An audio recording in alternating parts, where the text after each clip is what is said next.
Hi there, welcome to my backyard. In this video I'm just going to do a quick demonstration of some pruning on this Espalier tree. This is winter pruning. You definitely need to do lots of summer pruning with Espalier like this because that actually reduces the vigor of the tree a little bit and encourages the tree to make fruiting spurs close to the lower cordons here, or I guess they're arms on this type of tree. The whole goal of this kind of tree is to produce fruit, but also to be ornamental and to be easy to care for, prune and all that kind of stuff. So the goal would be to have big, large fruit hanging all along these arms here, as close as possible. Now that's not all, it's not always possible, but as you can see, this tree put on a lot of growth at the end of the season after I'd done multiple pruning. So like, this long shoot here, as you can see, is completely vegetative growth. There is a fruiting spur on here just below where I made the cut midsummer.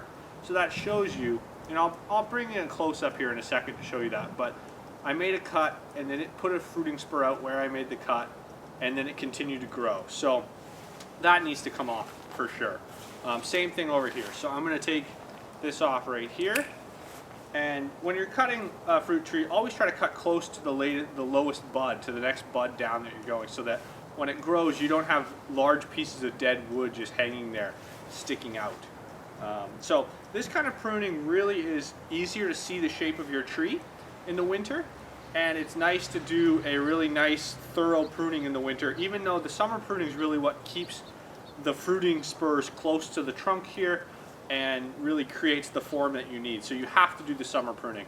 But the winter pruning is nice for detail, and also you really want to watch out. You don't want to leave it with large branches that might have a fruit near the end, because in the summer you're not going to want to cut that off because you might have a beautiful piece of fruit there. But you really need to cut it off. So in the winter you can cut it off without feeling bad. You're not going to lose that piece of fruit, and you can get the form of the tree back down to where it needs to be within the cordon. So I'm going to do some pruning here, and then I'll bring you back and I'll show you what it kind of looks like afterwards, and I'll bring you in for some close-ups as well. So in the opening shot I showed this piece here. You can see that's all vegetative. The buds are very small and they're right against the wood. Those are all just going to be flower or leaves come the spring. You can see back here where I didn't do a great job of pruning in the summer. It's harder to be really detail oriented. This is the piece of dead wood I'm talking about. So I cut it here, but the next bud was actually here. So it grew out of there, and you ended up with this dead piece of wood hanging on there, which really isn't ideal. Let me see if I can get the focus here proper for you. But what I am talking about here, this is a fruiting spur. You can see that it will have a flower at the end of here. And so I cut it here, and then the tree put out a fruiting spur, and it also put out a vegetative growth that went up way high. So that's the idea of summer pruning, is you make that cut and then it'll put out the fruiting spur, and then you'll end up with some fruit lower down, which is what you want. You don't want this growing out 5 feet and then making a piece of fruit way up high. That's crazy. So that's what we're talking about here. Another good example of that is I made a cut right here last summer, and then it put out another fruiting spur. And then I made another cut. You can see that there's a cut here and a cut here, and this one is another fruiting spur, so I'm going to leave that. You can really see the difference between, this is a fruiting bud, this fluffy one here. Let's see if we can find a really good one. So this is an ideal situation. You have fruiting. This is just going to be flower after flower and not vegetative, or not leaves. When I say vegetative, I just mean leaves. And you can see here, this is a flower one, and you're looking for those so that you can get, flowers and apples.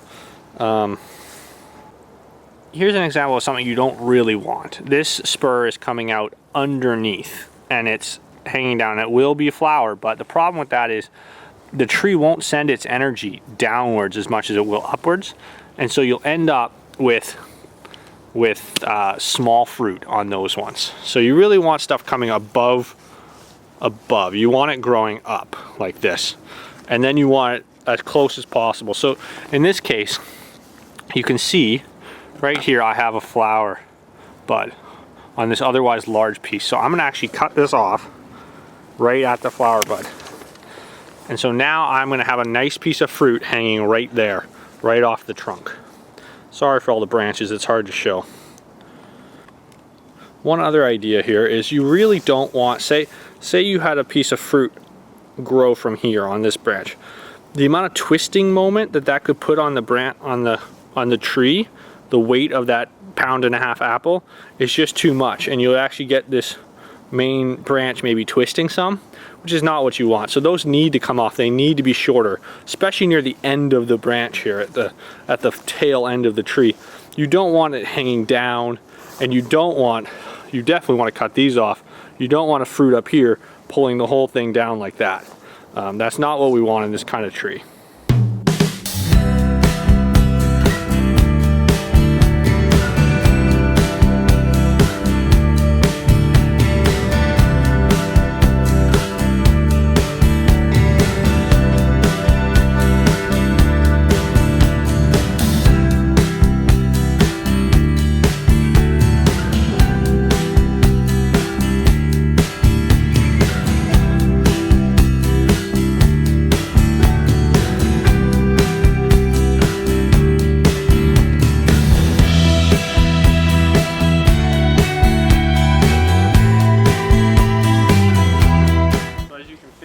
I finished just this top branch. It wasn't a lot of pruning, but just gets it a little bit tighter down. I don't want to take off all the fruiting wood, but I mostly took off vegetative growth, so I'm happy with that.